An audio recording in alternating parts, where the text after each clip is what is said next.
Good evening. It's Sunday, February 19th, and this is Pucknology Writers After Room Dark. I'm very confused right now. Where am I? Anyway, this is following a Sharks 2-1 overtime defeat to the Boston Bruins on Hockey Day in America.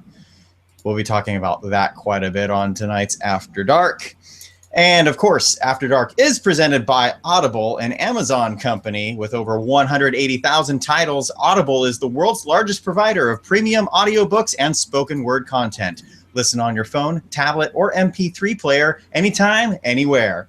You can also help support our show, Pucknology After Dark, actually both of our shows, by subscribing to After Dark and the Pucknology Writers Room. They're on separate channels on YouTube, but you can find all of your Pucknology hockey content on SoundCloud, Google Play, or iTunes, TuneIn, Stitcher, and all of your audio outlets, plus, of course, Pucknology.net. You can try Audible for a free 30-day trial, and regardless of whether you maintain the service, you get your first audiobook for free. So visit audibletrial.com/PAD to sign up right away. It helps support our show, and everyone wins. Books that speak to you, that's Audible. On tonight's After Dark panel, the guy who can't shut up right now, but I'm about to anyway, at Kevin Lacey 22, that's me. Also on the panel is, from the Writers Room, from After Dark, from the Pucknologists, from everywhere, from Canada, it's Ian Reed. Hello. You're muted. Yeah, I'm here. Hi. Hello. Here I am. Woo! This is going great. And tonight is, you know what? I don't even know who's hosting. I just know I'm not hosting. But the other member of the panel, at the very least, not the very least, he's the man, the myth, the legend. It's good to see you, Puckeye 14, Eric Curra. And he says my last name right, which is awesome. That's a good person right there. Yeah, thank you. All right. Good evening, everyone. Welcome to Pucknology After Dark. We are here. We are your live interactive post-game show for your San Jose Sharks. And as a reminder, just like Kevin said, make sure you subscribe down below or to the side. We'll be here all day, all night, all day long. But that only happens on certain ones. But make sure I'm on the graphic. Yes, you are on the graphic. So make sure you interact with us. Because AJ said that's 1,000 times better than conversation. Use the Twitter hashtag PucknologyAD. You can follow us on Twitter. Tonight you have yours truly, Puckeye14, at Kevin Lacey 22, at Irie Pucknology. I'll do my best if you use the hashtag We Are All Kevin Lacey. Also, you can join us in the YouTube chat on the page or on the app. Whew. All right. Well, happy Hockey Day in America. That was a quadruple header of excitement of games and everything. I thought this one was pretty good for a foursome of live national television of professional men's ice hockey. But nonetheless, let's talk about this game. The Sharks lose 2-1 in the Boston Bruins. Is it me or is everybody happy about this loser point thing lately for the Sharks? No, I'm not. I feel like we're starting to Vancouver ourselves. And I don't mean like barely stay alive in the standings, but I mean like it was really nice to see us have more Eric Landy rows than any other team in the league. And now that's kind of sliding away. Did somebody say Vancouver? No. He did. Anywho. Right. Yeah, so the Sharks lose 2-1. Ian, what were your initial thoughts on this game? Because it looked like they seemed a little off the slow start coming off of the win against Arizona. Yeah, I didn't think they played particularly great in the first period. I thought they had a better second, but in the third was pretty back and forth, and they just, for whatever reason, they couldn't find the back of the net against Ducarask tonight. And, I don't think it wasn't a terrible game. Like I think like the Sharks have lost worse games, but it wasn't I'm not happy. You know, I'm not like, oh, well, that's okay. You know, there's no what's the word I'm looking for? There's no moral victory here. Yeah, it's okay, guys. We'll get them next time. No, there's no moral victory here. I mean, it's not the way you want to go into a 5-game break, but it is what it is. Yeah, no, it's not the way you want to feel going into a 5-day break. Kevin, what were your initial thoughts through tonight before we break this mofo down? Well, you know, last night's game, it was nice that Peter DeBoer was able to use the fourth line at will. I mean, obviously they were putting up a ton of points and they were earning themselves ice time, which should have made the Sharks, you know, kept the Sharks top 6 especially fresh for the Bruins coming. I believe they were coming out of their bye week. Is that right? Yes. I thought the Sharks brought energy, but they weren't using it properly. I felt like they were using energy to use it, to burn it. And it wasn't, I mean, I felt like the defense were pinching way too much. Forwards were just skating all over the place without any direction. And so Boston using their speed very effectively. And you know, it was nice that the Sharks were you know, trying to bring it, but they weren't very effective. Yeah, they'll both used their speed, and you definitely had those rushes back and forth, especially in the second period. It was great action, great hockey. I mean, all in all, entertaining. This was a pretty good game considering it was 2-1. But let's break it down. So the first period, we saw Ryan Spooner scoop one in past Martin Jones, who looked like he was out of position and definitely didn't have any defensive help at 11:05. From Hayes and McQuaid to make it 1-0 Boston. That was the only goal in the first period. Yeah, that just seemed like there was a little, you know, chaos for that one, Ian. The first goal? Yes. That Boston scored? Yeah. Yes. I mean, it's funny because like I get that people would like to see a little bit more movement from Goldobin there, but he made the right play. Like he took his man. He's not going to do anything. There's nothing that Goldobin's going to do other than open up the entire other side of the ice if he goes in there and tries to make a play on that puck, because it's nowhere near his side of the net. So there's nothing he can do about that. You know, that's completely on Joel Ward for one. I'm sure, you know, we could probably kick someone else while they're down too, but Burnsy for that matter. Yeah. I mean, both Burnsy and Ward really screwed that play up, and it ends up in the back of the net. Yeah, Brent Burns had there were 2 Bruins there on the side of the net that were just, you know, having a smoke break and doing whatever because Burns was out to lunch on that. So. Yeah.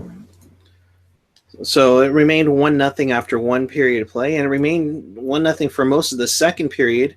But the Sharks kind of got things going a little bit more in the second period. They definitely generated some more chances, definitely traded more quality scoring chances, and it paid off with Patrick Marleau burying goal 502 from Burns and Schlenker at 17:37 to tie the game at 1-1. And I thought, Kevin, this was one of those ones where you saw how the Sharks were playing. Eventually, they were going to catch a break, and Patty buried it. Yeah, it was a nice goal from Marleau. I mean, yeah, a little bit of luck, but I thought that the Bruins goal was a little bit of luck too, with all the bouncing and then going right to their wide open guy. Same thing with Marleau on that play. I thought Marleau. I thought he brought a nice game tonight. I in a little bit of a Twitter war with a couple people this week unnecessarily over whether Marleau shows up night after night. I thought he showed up tonight, especially the second half of the game. I thought that who I'm trying to remember who it was. Riley Nash shoved someone into Martin Jones there in the second period, and it seemed to light a fire under the Sharks in the right way to where they got themselves going offensively and a little bit more responsible in both ends. So it definitely was a little extra shot that got the Sharks going. Yeah, for sure. Nice goal by Marleau, though. Happy to see that he goes into the bye week back on a goal streak of 1. Yeah, there was a game a while where I commented that Marlowe had his controller disconnected multiple times, but I mean, all in all, it seemed to be a 1-game thing. It wasn't. I don't think that's been the MO for Marlowe this year at all. Yeah, definitely. He had his ups and downs, I think, this week, especially against Florida. Like you said, the disconnect controller for sure. Third period, nothing, no scoring there. Definitely back and forth action. Bruins, I thought, carried most of the play, but the Sharks had their chances. And then in overtime, Brad Marchand, I'm telling you guys, I think ever since he played with Crosby in the World Cup, he's really stepped up his offensive game. And what a play by the Bruins threesome on the ice. It was a set play to get that going, and they caught the Sharks napping, and unfortunately that seemed like it was happening all game. And Marchand finishes on a breakaway to win it for Boston, and his 25th from Krug and Bergeron, and Boston becomes one of the teams to break the mold, really, from teams coming back from the bye week. Right. That's win number 4 out of like 20 for teams coming out of the bye week. It's 4 or 5. Did Chicago come back from one today? Because then that would be 5. Okay, then yes, because Chicago did plaster the Sabres. So definitely tough one to take, but sure enough, you get a point out of it, but you don't feel good about it, and you're going to keep your division lead going into the break. We'll see what happens during the break. If anything else will. All right. Since we're talking about the break, who in the Pacific Division have taken their break that aren't the Coyotes, because they have and they don't really matter this year? Ouch. Well, Vancouver's on the break once their game finishes tonight. Okay. So that'll be interesting. Isn't it us, Edmonton, and Vancouver all on? Oh, okay. Going on break? I believe maybe it's Vancouver. I thought Edmonton was going on their break too. Might be Edmonton. We'll look that up. I think Anaheim's been on it. Okay. But yeah, because if unfortunately, it's not like they declare these things. What's up? It's not like they declare these things, unfortunately, on the schedule. Well, that's the funny thing about this whole bye week thing. It's not like teams haven't had 5 days off built in their schedules in previous years. It's just that the teams have no hockey contact whatsoever for 5 days, and that's where this whole kind of thing came about. No practice, no trading. I have no idea how that works. I gotta pull that up. There was a rule, I think. I think it was off of the NHL's PR Twitter account that you can travel on the 5th day to a road game at a certain amount of time. On the 5th day of your bye week. The NHL True Love gave to me. We have a trade to announce. Oh, wait. Sorry. It's a wrong song. Oh, no. Okay. No, focus. Do not laugh at Kevin's Bettman impersonation. Do not laugh this time. Do not laugh. No, crap. I got to find that tweet. All right. That sucks. Well, but moving on. Can we talk about, there's kind of an elephant in the room, and it's already been brought up on Twitter and in the chat. And on the show, Nikolai Goldobin took a little bit of flack tonight, and he was benched for the final including overtime. I guess that'd be final 30 minutes of the game. Yeah. Chris Edwards brought up a point that, and you kind of alluded to it, Ian, that Goldobin was really the only player in proper place on the Boston first goal. So what was going on with Goldobin that he got deserving of benching? Well, here's my thing. I'm going to go on a tangent before I actually get into Goldobin's play tonight. Okay. My beef is that certain members of the media, and they know who they are, don't watch the Barracuda, even though the Barracuda play in the same building as the San Jose Sharks. They wouldn't be caught dead at a Barracuda game.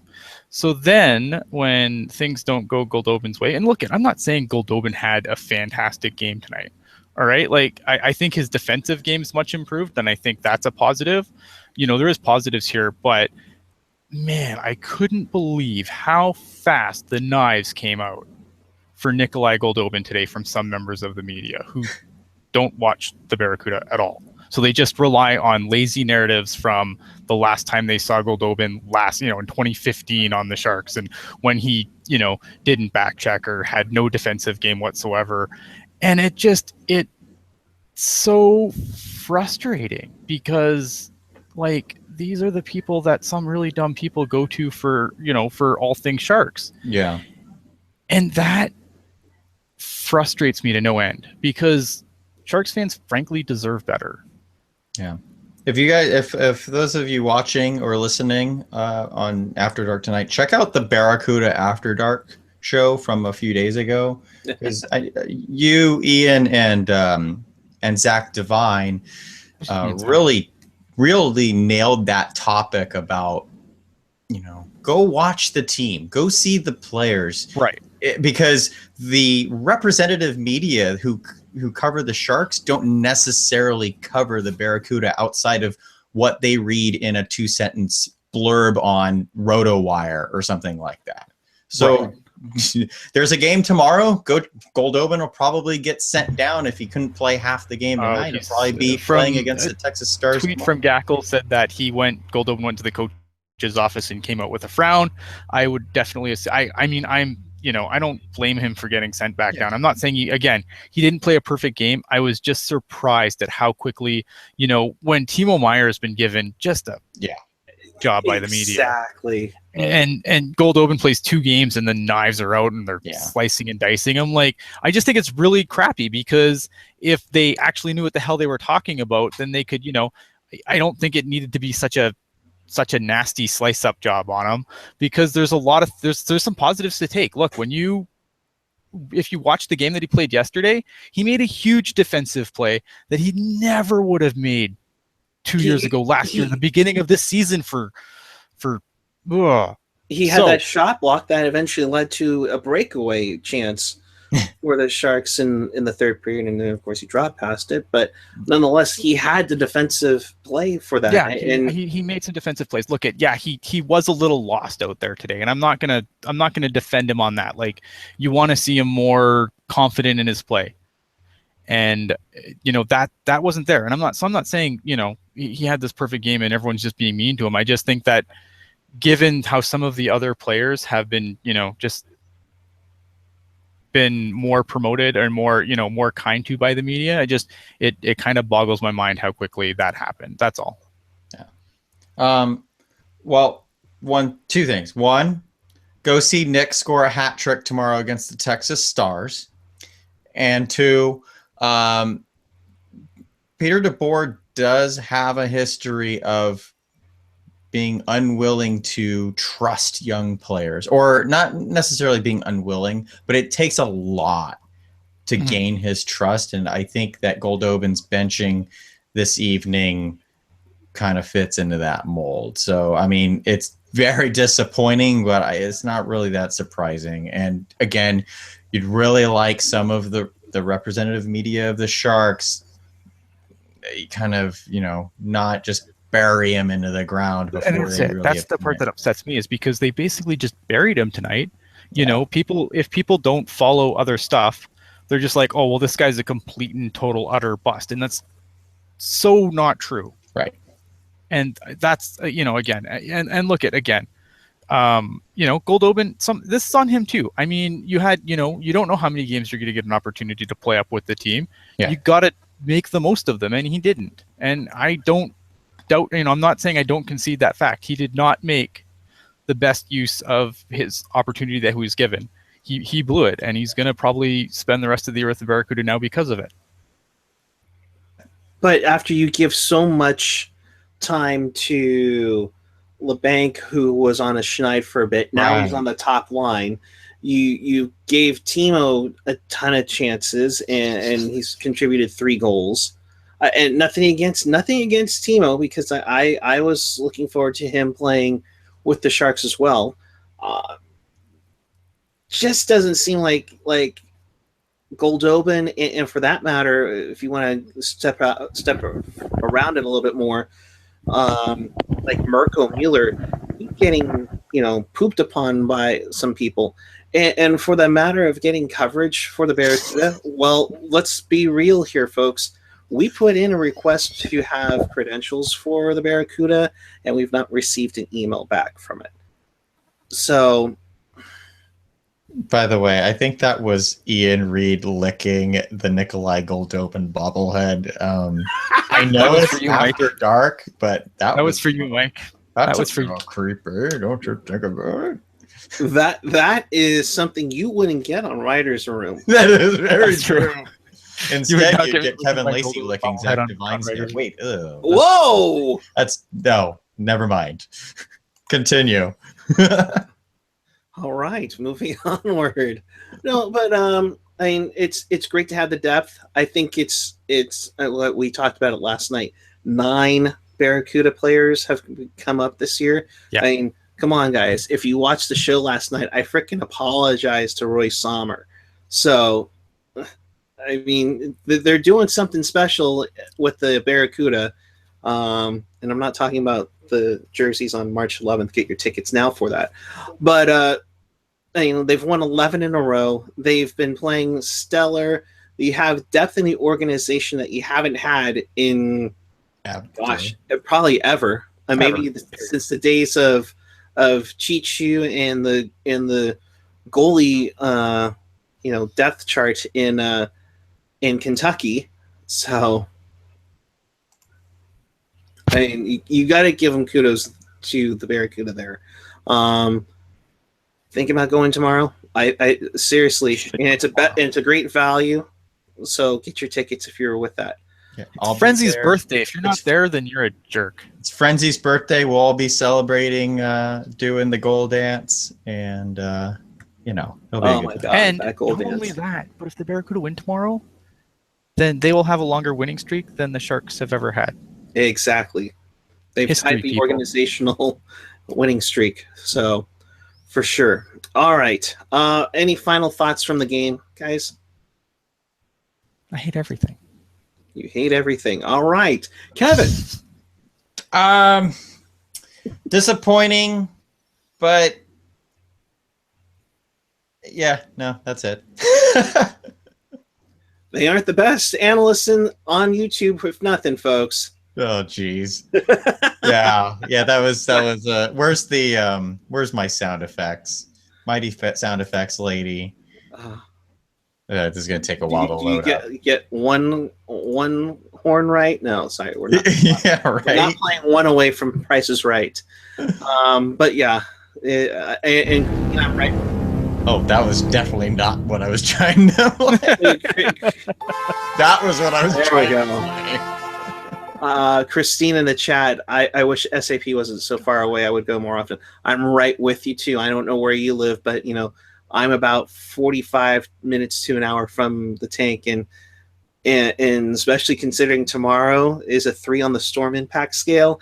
Yeah, that's going to be a tough one for me to make if I'm going to do it. Yeah, just swim down the Guadalupe to the arena. You guys I don't know. That's a canoe. Figure it out. There. That's right. That's how we've been getting around forever up here. Canoes and dog sleds. Wow. See, even Ian is so verklempt about this game. Anywho, all right, let's move on. Rocket, did you have a game in that you wanted to talk about? If not, let me go to. He did message us that.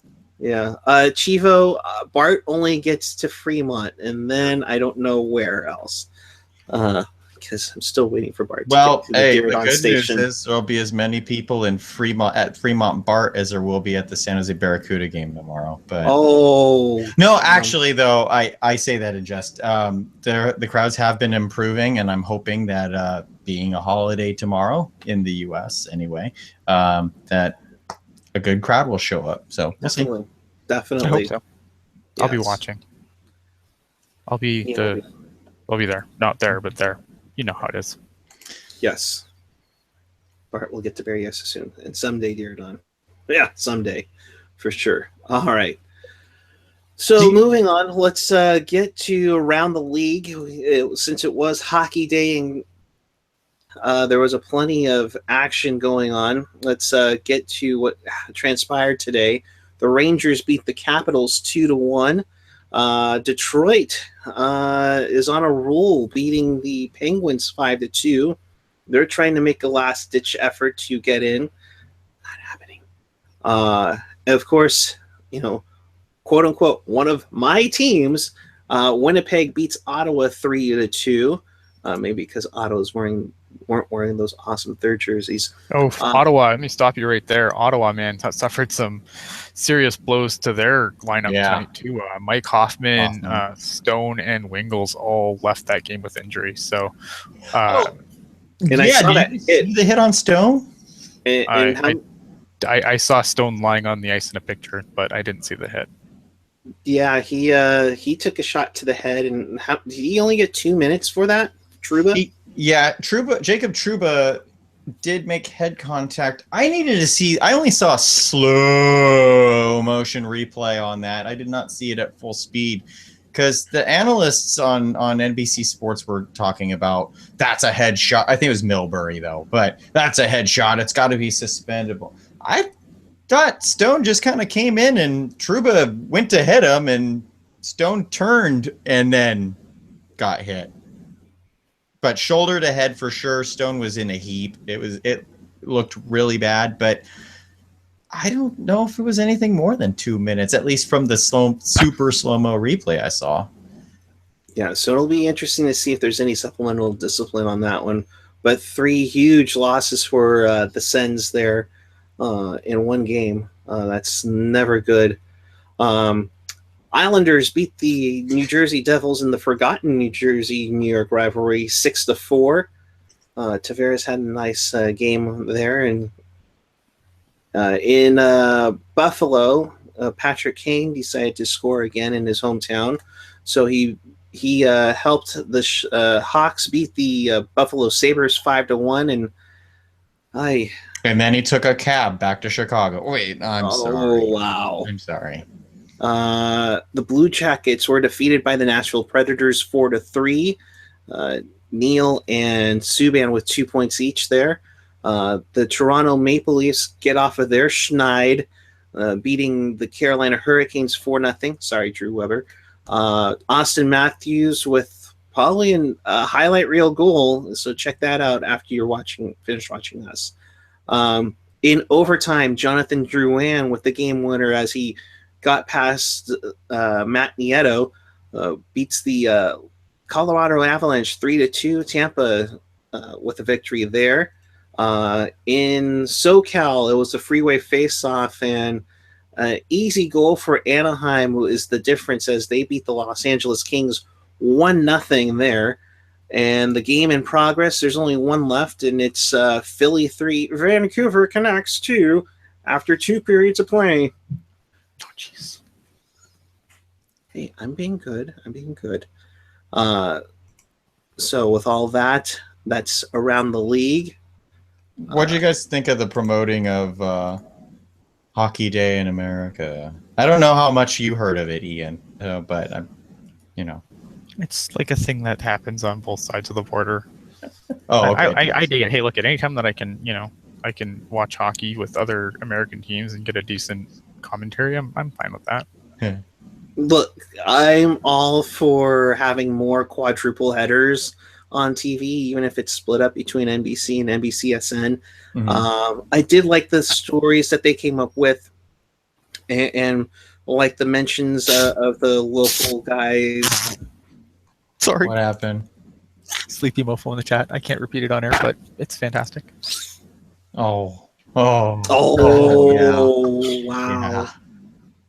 Coming up later on After Dark, what Sleepy might Mofo actually- said in the chat room. We might actually get to say that on After Dark. That's for sure. Oh man. But shoot, that's crazy. I apparently Sorry. be happy. Okay, What did you so- guys think? Because while I'm just putting everyone else in the media under the bus today, what is There your goes guys' us take on getting Bodker at this credentials. point? I don't care. He doesn't even matter. What is your thoughts on Bodker at this point? Because I'm done with Bodker. Like this is Doug Wilson's worst signing. Well, Mikhail Bodker might get a few more offensive chances if Brendan Dillon doesn't just step right into him and get his teammate instead of the other team. Like doesn't the guy? I mean, I know I defend guys for good play without putting the puck in the net, but I mean, it's it's February. Don't people kind of have to start putting the puck in the net at this point? Yeah, they do. I mean, you find a way. I mean, yeah, he's been getting chances. He's been playing his defensive sound, but man, is it me or is he the first one that's going to get benched once Donskoy returns? Whenever that'll be. A week or so. Okay, Gen X says we're signing nope, top 5. Yep, and you know what? I will concede it might not be the worst, but man, it's the worst one he's done in a while. Like it's at least the most recent really bad one. Maybe that's not fair since it's only one season, but whatever. I would have liked to have seen. You want my final thoughts on the Sharks and Bruins tonight for real. I think that the Sharks looked like a team that still struggles when their opponent is faster than them. Pittsburgh in the Stanley Cup Finals. Yep. Because I thought Boston, and the game-winning goal aside, because that was more of a set play than anything. But I thought Boston was the first in on everything tonight, and it wasn't even that the Sharks looked slow. It was just that Boston looked really fast. So when you get a guy like Mikhail Bodker, who's supposed to address speed, he's only one player. He can't address team speed, but he can be the first in on the forecheck every time, and he's not, then that's a significant issue. And for him and Goldobin, two very quick players, to get no ice time in overtime, something else has to happen here. Here's the other thing too. I mean, I understand Goldobin getting benched and he wasn't coming back, and I doubt he comes back up this year. But I have a couple of things on your thought, and Chris actually, Chris in the chat and our fellow comrade in arms said that he tweeted out that when the Sharks are forced to make quick decisions, they can't do anything. Like they get really destroyed and Boston was all over them. Like Thornton wasn't getting the time that Joe Thornton sometimes gets with other teams where, and if you can do that to the Sharks, or you have to force them to make decisions quickly, it completely screws their whole game. And I had another thought, but now I don't remember. So keep going. No, but you make a good point there, Ian, is when you throw off the Sharks' timing, that's when the things start to get a little concerning for them.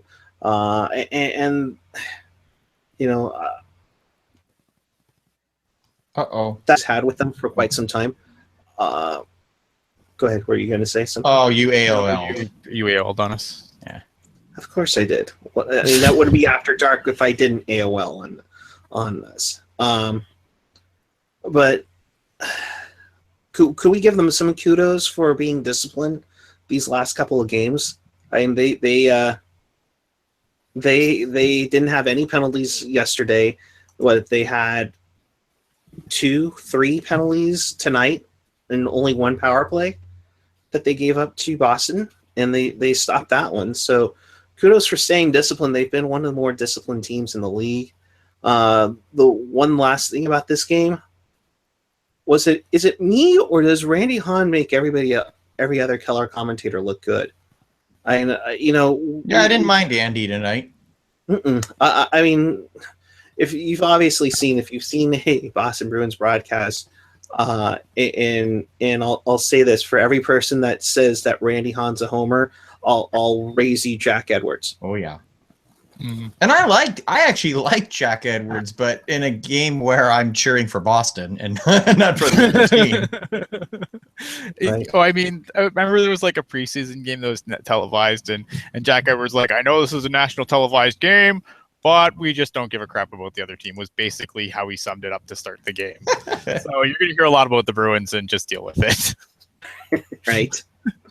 All right. So at this moment, so we're still waiting on the Canucks to finish their game. They're in the third period as of this live recording. Can both of these teams lose? I can't stand either one of these teams.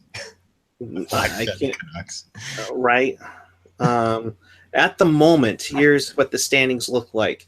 So the Sharks are at 77 points. They have a 5-point cushion now on Edmonton and Anaheim. Edmonton is listed second because they've have games in hand. The Ducks have played one more in hand, even though they have one more row. Flames are at 62.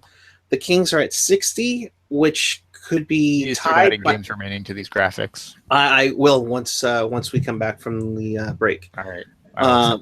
Yeah, no, that's why it was too early, but now it's getting late, so the graphics will be updated. LA's at 60. If Vancouver wins, they'll tie. Graphics will be updated? Yes, I know. Oh. It's stunning.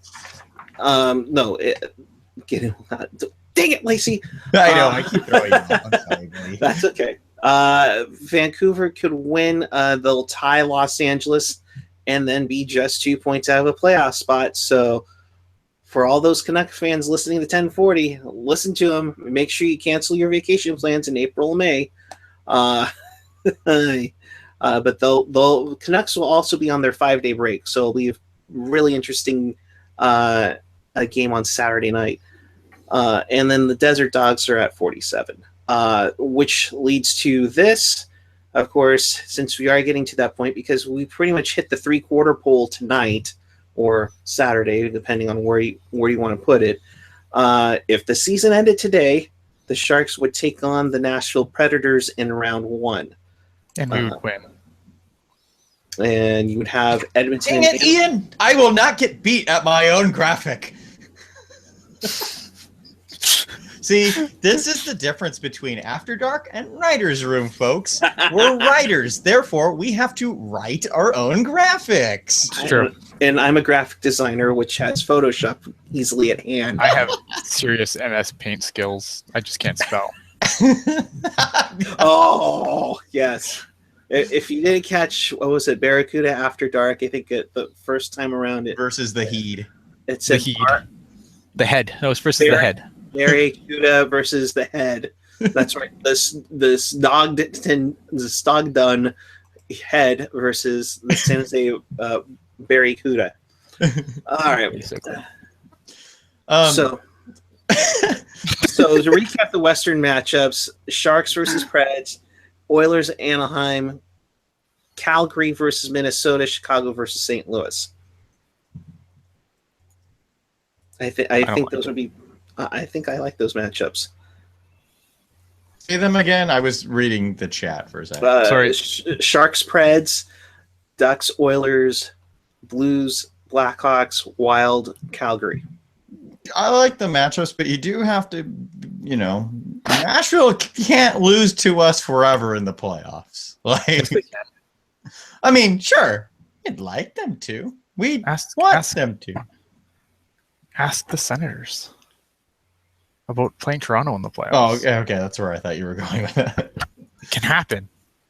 Oh, that could happen, and kind of to do the East really quick, but it would be the Rangers versus Canadiens, which the Rangers actually have 7 more points than the team that has home ice. Ottawa versus Boston, the Capitals taking on the Leafs, and then Penguins Blue Jackets, which I think will be a pretty good series. Yeah. I it's weird because I've always kind of said it's weird because I don't even know what I'm trying to say. I feel like there's like a lack of rivalry matchups right now, though. Like, where I find like the first, like this playoff format, the one thing that it's kind of done is it's kind of given you some compelling first round matchups as far as just intrigue, right? You know, it's like you've got Sharks Kings for a bajillion years in a row, and so there's some cool matchups that are going to come out of it, but there's some really weird ones too. And I'm kind of over the playoff format now.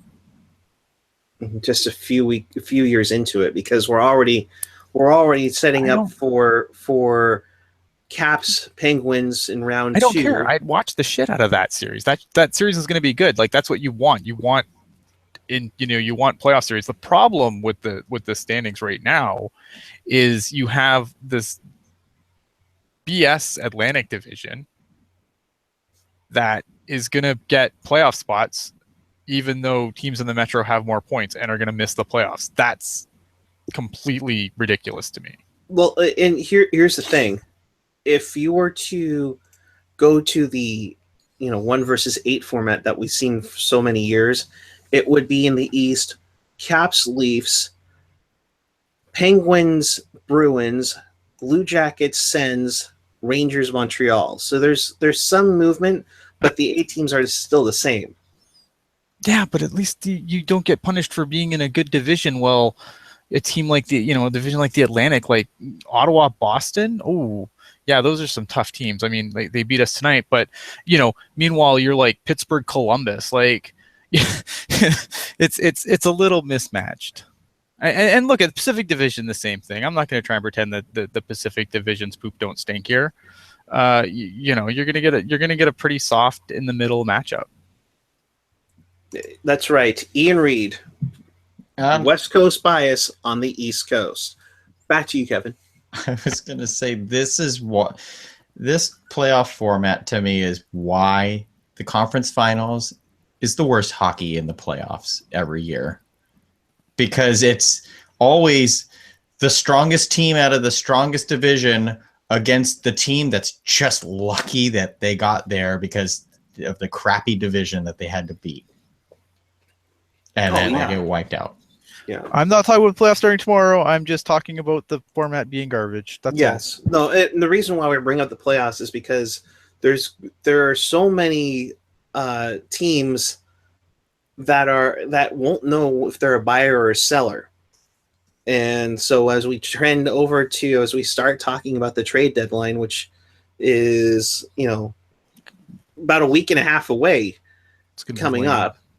It's gonna, I think it's gonna be lame, because realistically, right now you just have Arizona and Colorado as the duds. Because if you're Arizona, you're not selling. I mean, you might sell a couple of like veteran pieces, but you're not trying to move a Matt Duchene like Colorado is. I mean, you might get a Verbata or a Hansel. Super big trades. Or Doan. They don't really move. Those players don't really move the needle for me. It's not like it's going to be, this big exciting trade deadline. And you hit it on the head. The problem is that you have way too many buyers and no sellers, because everyone thinks they're in it this year. And the draft, is getting crapped on a lot for not being the deepest drafted ever. But at the same time, you should probably judge a draft year after it happens. But who would the possibility in the East be a seller right now? Would it just be Carolina and maybe Detroit? But I think Detroit should seriously consider selling. I think Buffalo, you stand pat unless you have like a veteran contract you can move. But other than that, and Evander Kane, stand pat. Yeah, I mean, it's like the same conundrum we have here, though. How do you move Evander Kane at this point? Evander Kane's having a hell of a season. It's like, same like us asking, well, do we move on from Marleau? Or do we just, continue to be the oldest team in the league? Do we get some wheelchairs to get guys out on the ice? I don't know. I don't know the answer to that. That's true. Gen X made a joke in the chat, as usual. It was hilarious. Does Doug have a Groupon to get Hansel from Arizona? That was funny. Nice. I want to go off on Hansel to San Jose and the rumors that have been going on all season. To me, that's a waste, but I have a cynical view on this. Okay. That nobody should go for Martin Hansel. You know why? Because every March 15th, the guy gets injured and is out for the year. every single year. So I feel like if the Sharks or whoever wants to go get Martin Hanzal, good luck for your 2 weeks of Martin Hanzal before he goes and breaks his hand or dislocates his knee or whatever he does every freaking year. Like, the guy's an injury risk when it counts the most. So no Hanzal. Here's a one, and as I'm watching Vancouver play Philly, where do you think the Vancouver Canucks go? I mean, I keep hearing about maybe Alex Burrows or Lucas Sviza or something. The problem with the Canucks is they need to cut it down to the bolts. Like, leave everything that's young and cut everything else down to the bolts, but they won't do it. So yeah, I mean, I don't know what the Canucks are going to do. I hope for their fans' sake that they don't think they're a contender and they don't buy. Yeah. Because they don't. But the problem with the Canucks is it's like, even if you strip it down, your pipeline, your farm system is so empty that there's no, that's going to be a long-term project. This is going to be Maple Leaf-esque, I think, for them when they finally decide that they tear it down. This isn't something that's going to get fixed overnight, and I don't know if their fans have, and I don't know if their owners, more importantly, have the patience for that. Right, and that's, I think, the problem is that Aquilini is wanting a winner and keeping a winner going. Guys, let's be real here. Obviously, the Sharks need a backup goaltender. But what else do the Sharks need at the trade deadline? All right, we got to mute him right now. Let's be perfectly honest. Who let Nick Kiprios on this show? Good on him. Where's Doug McLean so I can rip him a new one while I'm drinking GP8 Sport Water? So, but seriously, and we're saying that in jest because after you've seen Aaron Dell play, which most of you in the Eastern Conference haven't, or some certain other reporters locally, you don't need a backup goaltender. No, you don't. You don't. And what the hell? I will punch you. Wait, I'm sorry, guys. Let's hold up. Did I read this right in the chat? Did Rocket Backhander just say trade Dylan? Oh my God! You can't trade Dylan. You can't trade Dylan. No.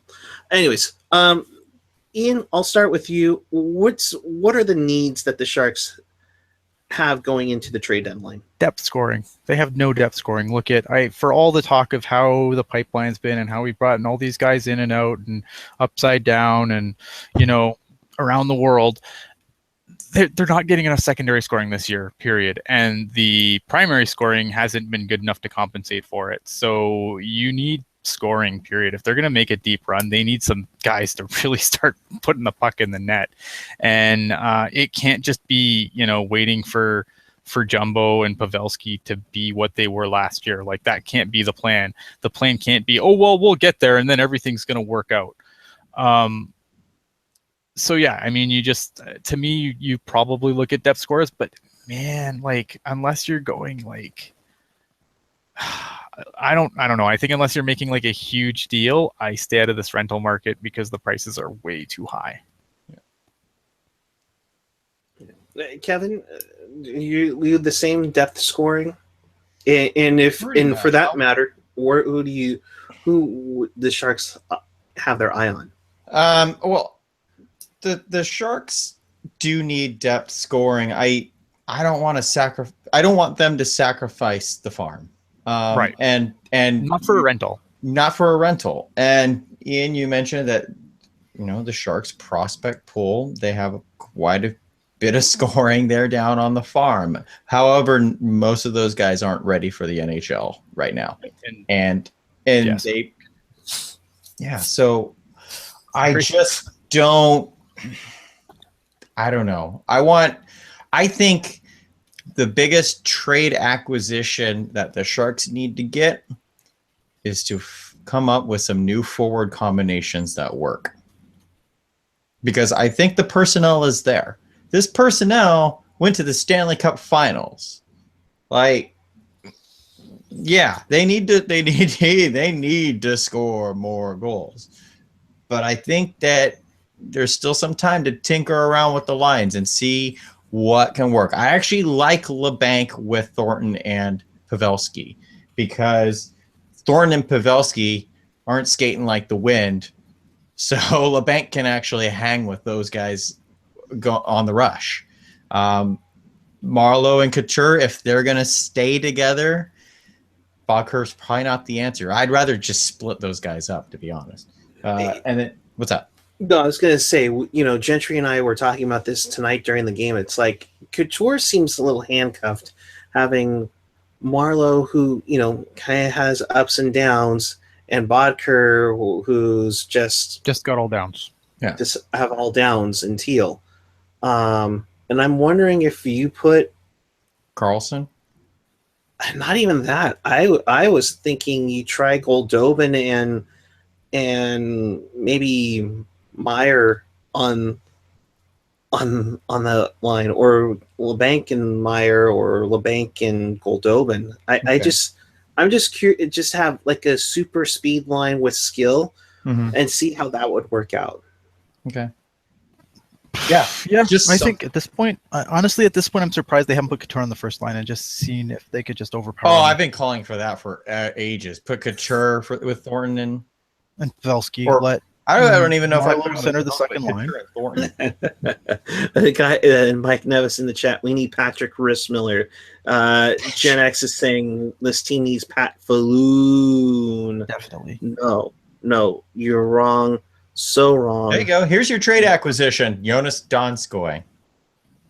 Look, at Donskoy being back is going to make it should make some improvement on this team. I mean, right now you've got basically a rotation of AHL guys that some have looked good and some haven't. That obviously they're not doing the job. Look, at Donskoy wasn't doing the job before he got hurt, so it's not like I'm not comfortable like that. Donskoy being back is going to be the be all end all, but man, it can hurt. No, I mean that would be your essentially your trade deadline acquisition. But when Donskoy gets back, who's sitting out? Oh, whoever is not Kevin LeBanc. So your Timo Meier, your Marcus Sorensen, your Nikolai Goldobin, whoever out of those, because the way I see it, Michael Haley's playing in the playoff, kids, whether you like it or not. And I don't think that's the right way to go, but that's what they're going to do. So it's whoever that, AHL guy that hasn't worked out. So you're talking like, and I hate saying not worked out because like really Marcus Sorensen got a super tiny look. And I don't want to, by saying didn't work out, I don't want to disparage any of these guys. I think that they've all got pluses but look, you got to admit to, like I said earlier about Goldobin, you got to take advantages of the opportunities you're given. Talking about guys who got little to no opportunity, a guy like Tim Heed and Joachim Ryan. Like, who knows what condition Dylan DeMello is going to be in when he comes back. So maybe the Sharks need to go out and get another depth defenseman because, hey, who also knows Vlasic gets hurt from time to time. It doesn't hurt to have too many defensemen in the playoffs when injuries arise.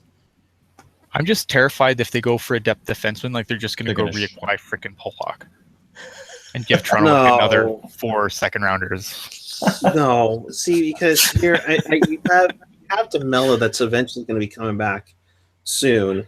You have, who would you rather take your pick, guys? I'll throw this to Kevin. Who would you rather have if someone went down? Roman Polak or Mirko Mueller? Roman Polak. Why? That's not a good Why? choice. It's a terrible choice, though. You have Joachim Ryan and Tim Heed. What a fucking terrible choice that is. Ian. Sorry. I'm putting it there because he has the most NHL experience. I don't care. I know you don't care. And I would pick Polak DeMello over. was good the first 2 rounds of the playoffs. And then he leaves Chris Letang wide open in front of the net for the cup-winning goal. Oh, absolutely that. But, I didn't think any of the Sharks really, except for Logan Couture, played very well in the final. So Pittsburgh was just the better team. Let's see where everyone accepts. Sure, but But I mean, Pollock is having a good, like in Rocket just said it. Pollock's having a decent season in Toronto, but Chester Chivo saying, "I'd rather the Sharks go with 5D." But I mean, or is that essentially what we're looking for? We're looking for depth scoring and depth defense. Is that what we're looking for? If you believe that the Sharks are honestly buyers, then that's it's only logical that they would look in those two areas. I don't think they are. And let's all agree here. We don't believe that there's a big deal in the works. I don't think so.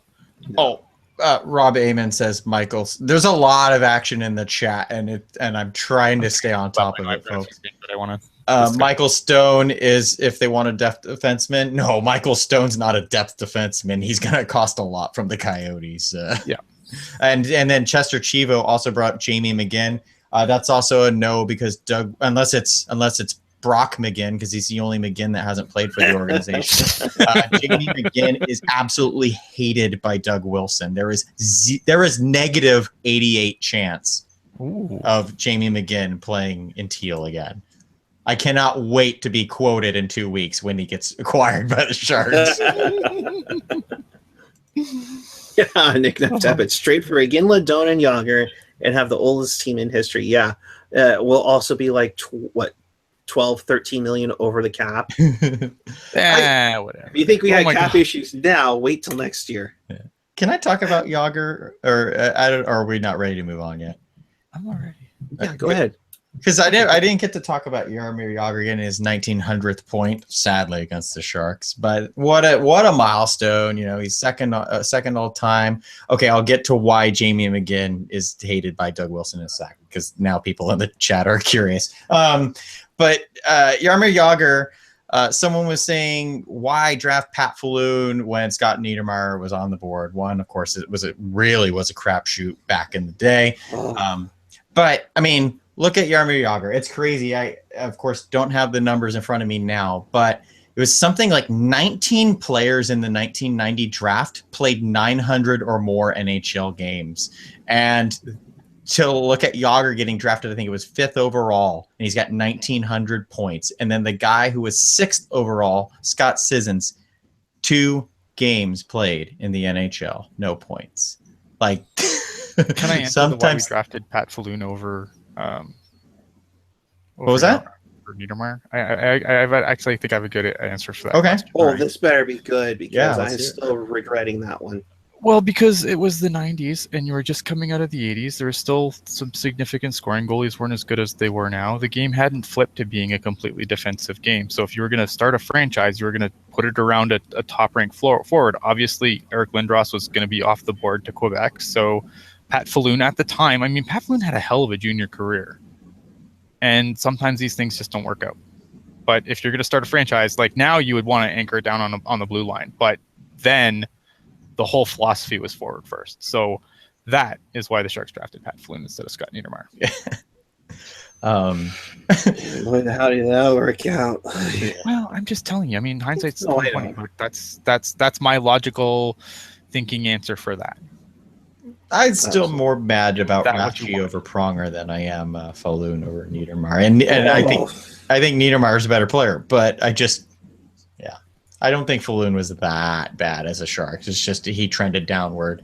And Mike Nevis says, where is TJ Galliardi when you have no cap space? Oh, yeah.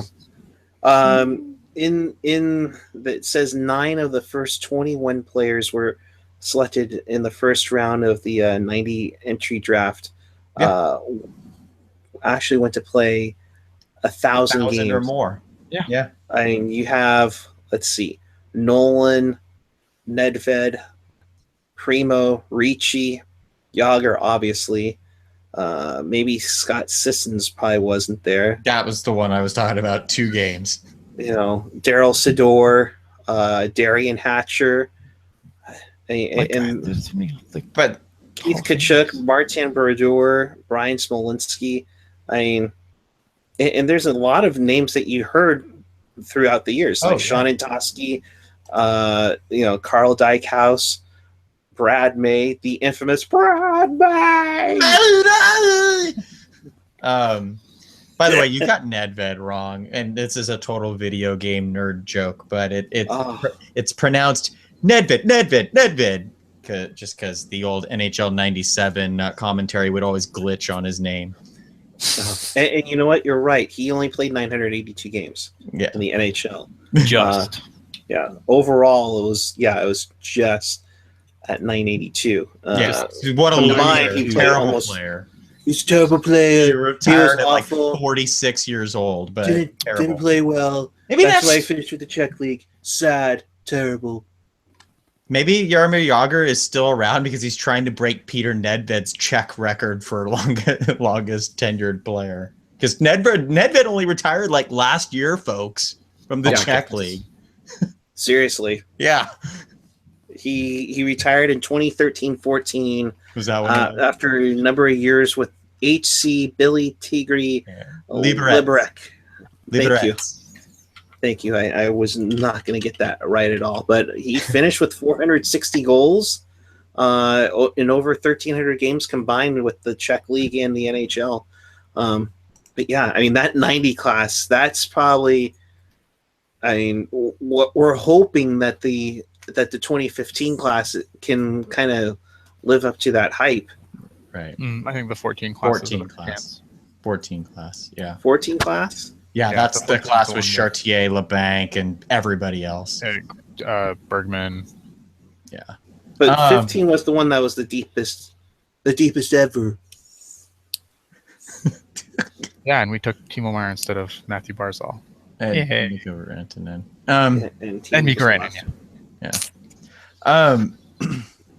Chester Chivo, even in games when Jagr doesn't get a goal, he still scores. Yes, yeah. I know where you're going with that. Check out Jaromir Jagr's Instagram for more information, folks.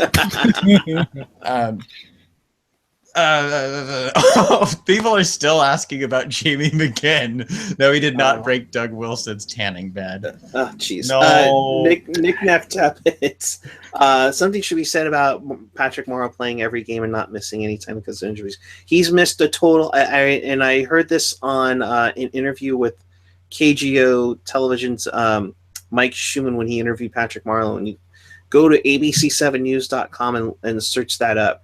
But it's pretty cool. He's only missed 31 games to injury in his NHL career. That's unheard of. I mean, yeah, he passed 600 consecutive games, but man, to sit out to only miss 31 games in nearly 20-year history, and granted, he lost like a season and a half thanks to lockouts and such.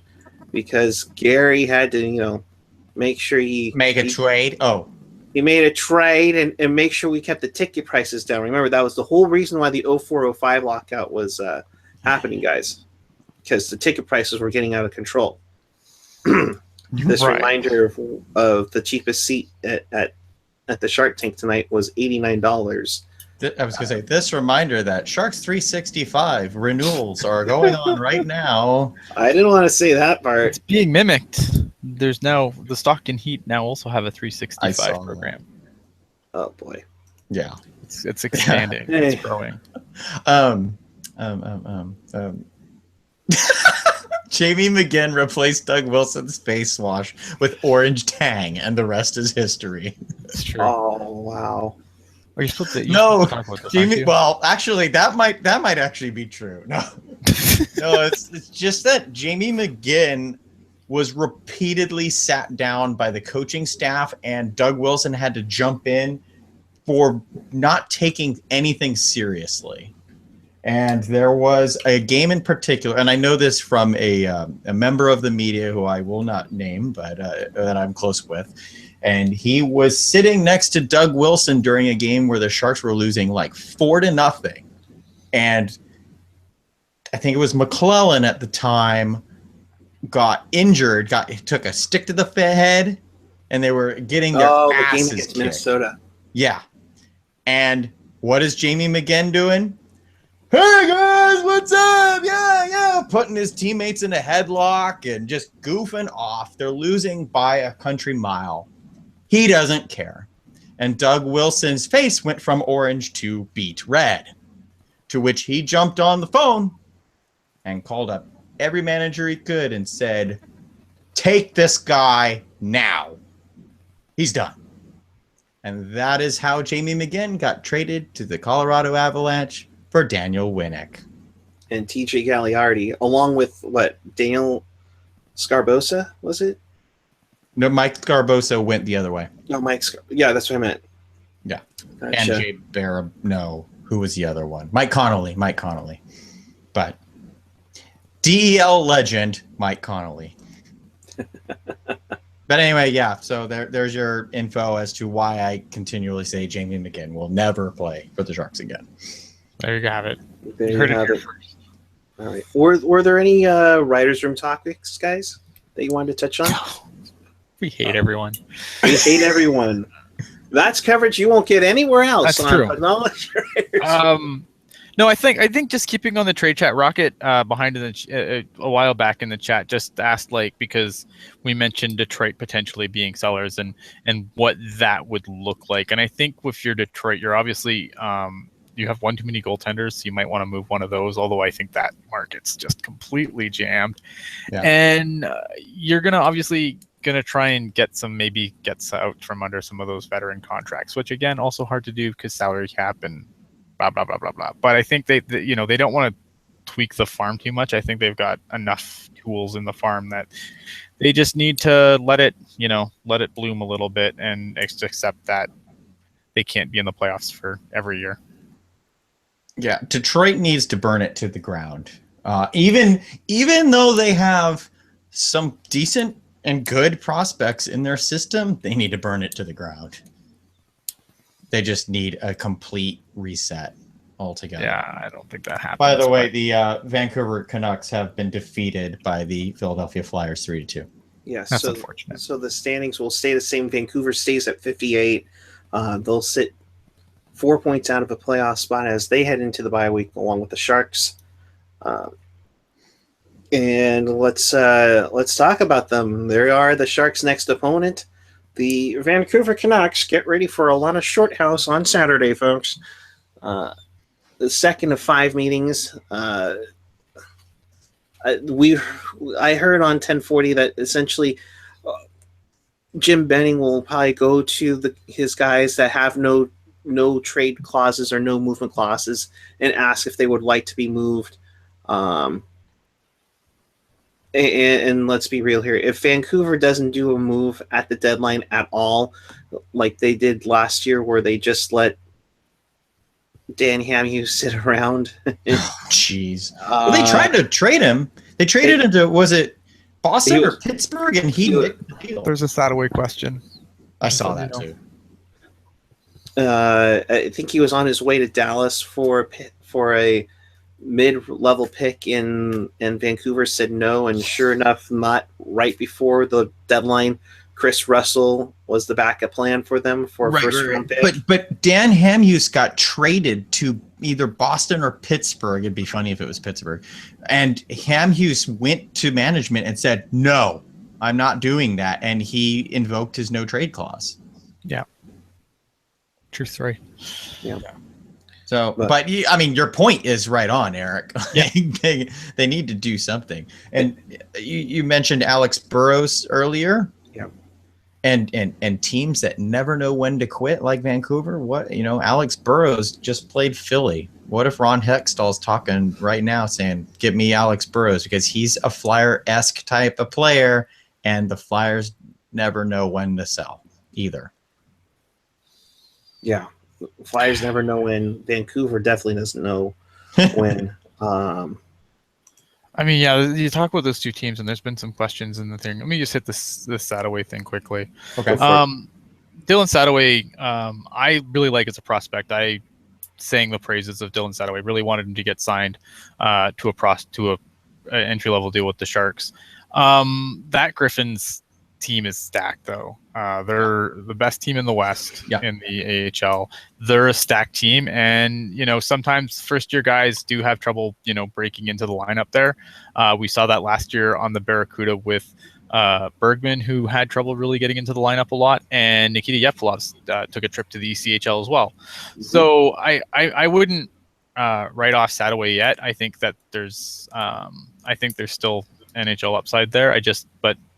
That was for being moved for opportunity. Detroit probably not the greatest landing spot. Yeah. So Eric, I didn't mean to undermine you there on the game preview. So basically, do the Sharks need to help Vancouver out and make a decision and make them realize that they need to sell by beating them 6-1 off the bye week? I think that'd be huge. We did that earlier in the year with the first game that we played against them. We beat them soundly. They do it again.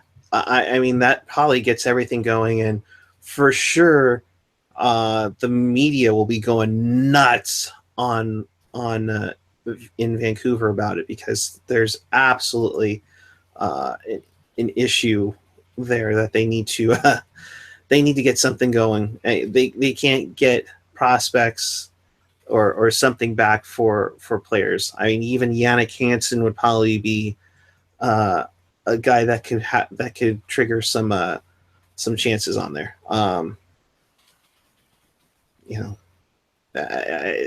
Vancouver is either 3 wins away from saying that they're still in it, or 1 bad loss away from saying, "Crap, we got to start over again." Mm-hmm. They never will. They're dumb. Like Vancouver, here's the thing with Vancouver is that they can't. They have the problem with Vancouver is that, like I said earlier, they have nothing to build off of. You look at some of the picks that they've made; they've been completely disastrous. Other than, what do they have? They have Thatcher Demko. Love him, by the way. They've killed Jake Virtanen's confidence. I love Thatcher Demko. I love who's the other guy they got that I really like? I like their first round pick from this year, O'Leary. I think he's a nice pickup. But I mean, beyond that, it's rough there. I mean, maybe if Troy Stecher down to the bones, you're. Yeah, I was redoing my rate my team for expansion, mm-hmm. And I was coming up with a new player to expose for Vancouver, and I let Brandon Gauntz walk, a former first-round pick from them, who I think has 5 points in 40-something games as a first-round pick. He was, I mean, it's not just that their cupboard's bare, but I mean, they've had opportunities to replenish it, and they're not hitting on their picks. Right. Yeah. To answer a question way earlier in the show, the Coyotes, Flames, Oilers, Kings have all taken their bye weeks in the Pacific Division. So the Ducks have not. The Ducks have not. Okay, so that works in the Sharks' favor then, at least. Yeah. So, and then Vancouver. So Vancouver, Anaheim, San Jose are the teams that haven't taken them yet in the Pacific. Okay. Sorry, I just wanted to get that in there real quick. Thank you. Just and on Vancouver, like Jake Virtanen, 6th overall pick, he has 10 points for Utica in almost 40 games. Oh, yeah. His confidence have gone there. Utica's not doing very well this year, right? No. Still, yeah, but oh my. Yeah, no. In 40 games, I think you want a little more output than that. Oh my. Oh my. Oh my. No, that's not good. And I liked Virtanen as a pick, but oh wow. And Utica lost 7-4 tonight to the Phantoms. So does Winnipeg sell? No. Again, there's too many teams that think they're buyers that Winnipeg's not going to sell. They have nothing to. They don't need to sell. Do you really think? I feel like there's teams that don't want to buy because of the expansion draft. Right. Teams don't want to risk giving up a lot for players that they can't keep, they can't protect.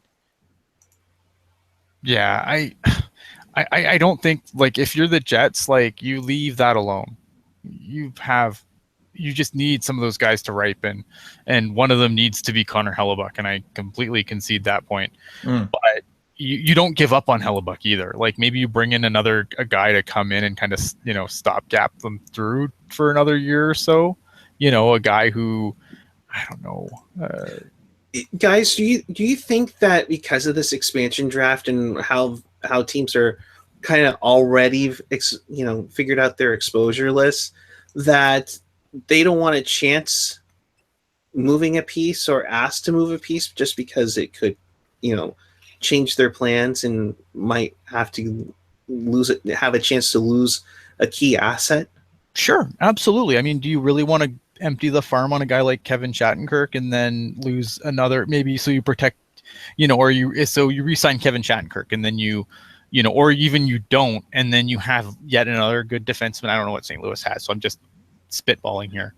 And then you lose another defenseman in the expansion draft. No one wants that. Right. Or if you give up pieces to get Kevin Shattenkirk and he doesn't resign, and then, you lose another piece in the expansion draft because of that, it's tough. Mm-hmm.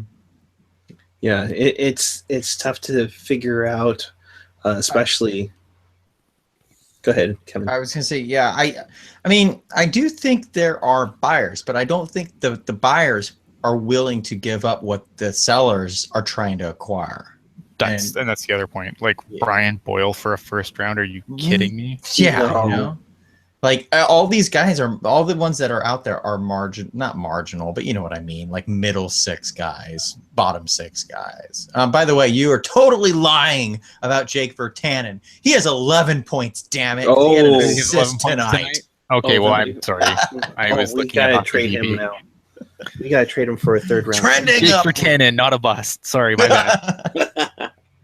No, but I think his confidence has been destroyed. But I personally think with Vancouver, they want to be a contender. They don't want to, rebuild. Although I think the fan base in Vancouver is ready for a rebuild, but that's going to be a long rebuild that I think they're trying to avoid. But will they fill the seats during a rebuild? That's the big question. And and people are like, oh, it's Canada. Of course they will. Then start the rumors that the Canucks were going to move to Seattle. I'm not saying they're going to move to Seattle. Jeez, please. I'm just saying that. No, I know. Being in Canada doesn't necessarily mean your arena's going to sell out while you're dog crap. Here's a thought I just had. It's probably not a good thought, but it's a thought. Okay. Nick Tippett asked about Shattenkirk waiving his no trade clause, and to me, if the Blues are going for the playoffs, they're just going to keep him.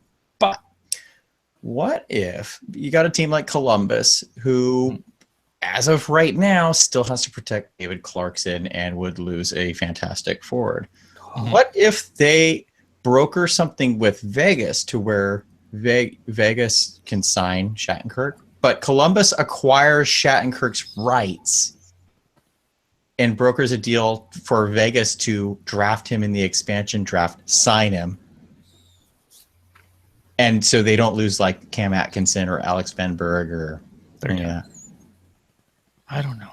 That's a good question. That's a very good question. I mean, there's shenanigans all the time, right? Yeah. So but I just there's always shenanigans that are allowed there. You're wrong, and then you're like, what? Wait, what? Shenanigans from Shawinigan? Yeah. Shea Weber? With Shea Weber. All right. Any final thoughts, guys? I know Ian's probably like, I need to go to bed. I need to be at. I'm fine. I don't care. Okay. Well, we're almost an hour 20 in. Well, then this really is a Pucknology writer's room, and not right. Wait, no, way too long. We try to keep it short, but we always seem to go long. So, moving on. This is a special 3-hour. Yes, we'll take questions by all means. I have a question for the chat. Oh, go right ahead. Nick Neff Tippett, about 45 minutes ago, you asked, what do I think of Kevin Kerr's copywriting "We Are All Kevin" as a hashtag? Now, I need more info on this, please. Really? Advise. I will punch him in the throat, and I don't live anywhere near him. Because otherwise, I'm sure it's not true, but if it was... All right, let me see here. I apparently killed it. I'm looking in the. I do not see a Curse tweet from We Are All Kevin. I think he's just trying to rile me up to send hate. Yeah, I know. You should go after him. The most recent one was from an _Genesis Karina from February 8th at hashtag We Are All Kevin. And before then it was Wait, what? Nick. Yes. That was it. That was it. Very good, Ben. Gen X, of course. Important question, guys. Sugar cookies with or without frosting? Oh, With frosting for sure. Give me all the cookies. I don't care if they have frosting or not. Give me all. Here's a question. What do we think of Noah Road? I like him, but I don't know if he'll ever come to North America.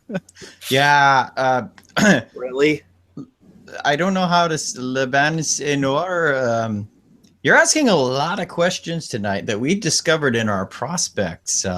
The Pucknology Writers Room prospects recap from the summer, which was like 4 episodes long. So you should subscribe to the Pucknology Writers Room and you'll catch all that info.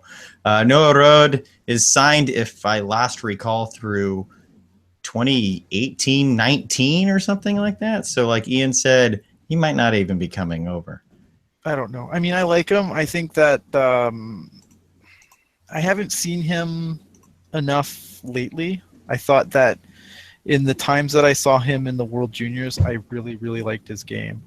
The last time, though, when him and Timo Meyer were both on Team Switzerland, I thought that he was miles better than Timo. Miles. Oh, and I'm sorry I actually missed this. On October 5th, Noah Rode signed a 5-year contract extension with Genève Servette with an NHL out clause. Okay, he's actually under contract through 2022. I worry about a guy like Noah Rod, who's gonna probably make decent money in the Swiss Elite League. Yeah, that's where he is, right? Yeah, in LA. I worry with him that he's gonna be one of these guys who. Yeah, I will come over and play in the NHL, but if I'm not playing in the NHL, I'm fine where I am. And I mean, that's just complete out my rear end speculation. So please don't go on Twitter and said, Ian said that Noah Rod's never coming. Noah Rod this season, 4 goals, 9 assists, 13 points for, God, I'm going to mess this up, aren't I? Genève Servette. Yes. In 26 games. Yeah, it's like he's a guy that's interesting to me. I wish that the Sharks would show some preseason games or something where when he was in camp or whatever. But it is what it is. I gotta work really hard to watch other hockey, and I watch a lot of hockey already. Yes. Rob Iman asking, and this is probably specifically for Kevin, how good is the Chum beer? I like it. I don't love it, but I do enjoy it from time to time. Is Chum like you order it till you figure out what you actually want to drink beer? Yeah, it totally is.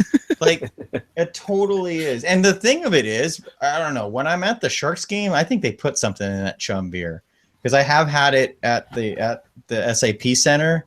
And I'm like, man, this is freaking great. And then when I drink it out of the bottle, I'm like, but then after, halfway through my beer, I'm like, okay, this is pretty good. I'll have another. But it takes a while for me to really. Should I go get one right now? Yes, a live experiment as to. Yeah. Yeah, everyone seems to concur that out of on tap is better than out of the bottle. Well, of course. But I mean, like for that beer, it's definitely noticeable. And I do want to say for Lebanese, I know I'm messing that up, but thank you for watching tonight. I'm not trying to, beat you down. I'm not. No. We're just trying to promote our other channels. We don't want to get super repetitive on the show. That's all. So what am I talking about? I have drums that I need to hit right now. No, I don't. Although in overtime, if we want to hit something that I kind of wanted to bring up and then I got derailed. So I'm just going to completely this is what happens on Writer's Room where I kind of just steer the show all herky-jerky. Going back to that This is how my though, hair gets all messed up. Sorry. This is going back to that overtime though, where a lot of people, we always kind of complain about face-offs, and then the other half says, well, the teams that are really good in the face-offs are really crappy teams. But I think that proves that sometimes you just need to win a face-off in that overtime. Sometimes you just need to win. Sometimes you need to. I mean, face-offs aren't like, a lot of people wrongly equate face-offs to strong possession, and that's not the case, right, at all. But in a situation like that, yeah, you got to win the face-off. Ian, I'm so mad at you right now because I had 3 windows with all the face-off stats up that I just closed within the last 4 minutes. This is what happens when you're old like me. You just you randomly get thoughts and then you diarrhea them out. I wanted to actually bring it up, even though it's a topic I think we have completely just beaten down. But tonight I watched Joe Pavelski win a draw cleanly to Zdeno Chara. Hey, sometimes that's what you got to do. And so I wonder, Chara to the Sharks, E5. I do think that the Sharks won the face-off battle overall, statistically anyway. They might have. I didn't look. I'm just talking out my rear. But that's the thing. Are the Sharks losing face-offs night after night because they're setting up too many plays off the face-offs? Because that one, Pavelski won easily. Maybe one of the easiest face-offs I've seen him win all year. And Joe Thornton skated away from the puck and made Kevin LeBanc have to skate across the face-off circle to try and go get it. And so Chara was just like, okay, thank you. And Boston got out of their zone. That can't happen. You cannot skate away from the puck on a face-off. Gen X is like old like me. Ha ha ha, Ian, you're a kid. Get off my lawn. That's fair. Oh, get off my plane. Totally off topic, but Harrison Ford landing a plane almost on top of a commuter jet the other day. I just wanted him to, jump out of his plane onto the commuter plane and go, get off my plane. Be awesome. Totally sidetracked. Sorry, I just had to do it. That's all right. That's what we do on After Dark. We go off the rails and go way, way after dark. So we're at the bye week, where we have 5 days off for the Sharks. Not for the Pucknology. Shameless self-promotion. On Wednesday at 7 p.m. on this channel, yours truly will be hosting a special edition of Sharks Match Game. Yeah. You better make that teal, though. Oh, I will. Don't trust me. Trust me. If you've never seen Match Game, shame on you. Go search on YouTube after the show. But it's going to be Shark-centric and Pucknology-centric questions. We will invite you to join us for that. Some of you will actually be able to partake in the game and win prizes coming out of my wallet. So let's put it this way: if you win the big super match, maybe I'll get you a jersey. Wow! I was gonna say I have a Joe Thornton Chia jumbo up for grabs if you want. Hey, that'll work too. I think even AJ's even donated something as well. If any of you, by the way, are growing your Chia jumbos, please send the pictures in to #PucknologyAD or #PucknologyWR. We want to see how gnarly those things are. Second prize. The winner of the best picture will win a new Chia jumbo. Yes.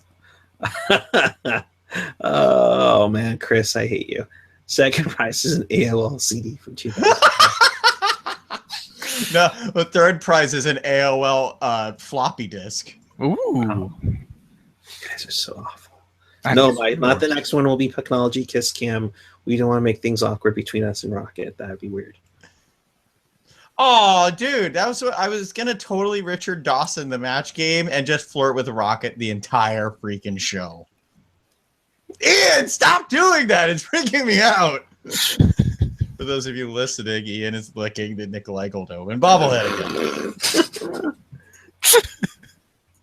Go ahead, do it one more time. Let me put the camera focus on you.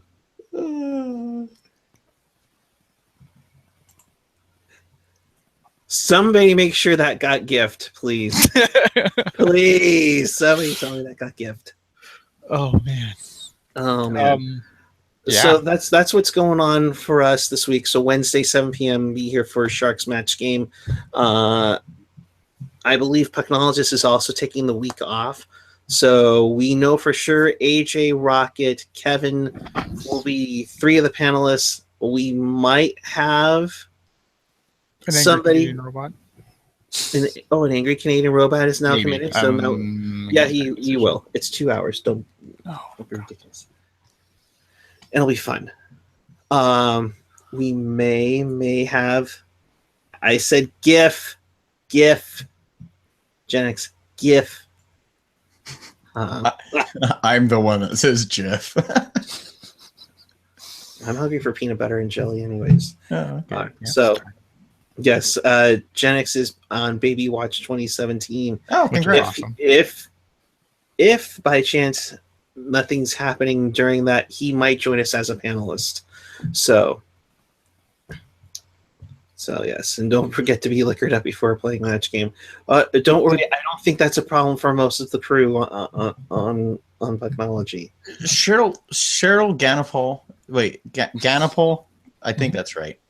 Said Wednesday, March 1st, the CUDA play the Texas Stars at SAP Center. If that has been changed, give me more info, because last I knew it was the season ticket holders only at Solar for America Ice Center, because Bon Jovi, Bon Jovi is performing on March 1st at SAP Center, and the AHL apparently has no concept of, making sure if a building's available.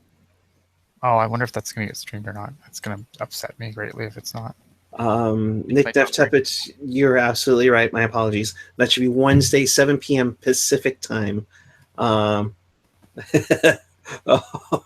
Genix like, oh, hell ho. Hell ho. He said hell ho. I see that. Booze and talking hockey. I've never done that before. Never, ever. Well, this is where Chris JWS would make fun of the beer selection. But nonetheless, yeah, it hasn't changed on my calendar. I'll check.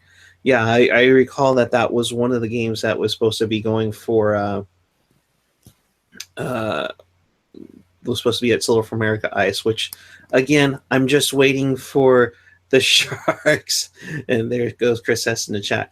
I'm waiting for the Sharks and the Barracuda to play for the Stanley Cup and the Calder Cup respectively, and the Calder Cup finals will be playing at Solar for America Ice. Oh no, that could very well happen. I didn't. Oh, dang it. Or do they somehow get the Cow Palace up and running with ice for the Barracuda? No, the Barracuda will just play before them at like 1:00 in the afternoon. Yeah. And what happens if it goes into triple overtime? It's CHL. And remember, they'll just kick them off. Oh, okay. And remember, those Stanley Cup final games start at 5 p.m. Oh, So Christine just asked if people can go to the game. To my knowledge, that Texas Stars game on March 1st is closed door. As far as I'm aware, you have to be a Barracuda season ticket holder, which I think is absurd. Like, how many times have I talked about the Barracuda need to be promoting getting more fans in the building? Locking the doors on the fans is not the way to get people to come out to the games. Right. Like, you should give the season ticket holders the time to basically say, yes, these are my seats and I'm taking them. And then after that, sell whatever's left over. I mean, obviously you don't want to oversell the arena, and I get that. But like, so give the season ticket holders first cracks at, taking up those seats. And if they say no, then, then you let the other people go. Well, but I understand you can't oversell the seats either. Well, and if anybody's been to a rookie tournament game or a Barracuda preseason game there, that maybe holds 1,000. Maybe. Maybe. So. Well, it's okay because 1,000 people don't go to Barracuda games anyway. Right. Oh God.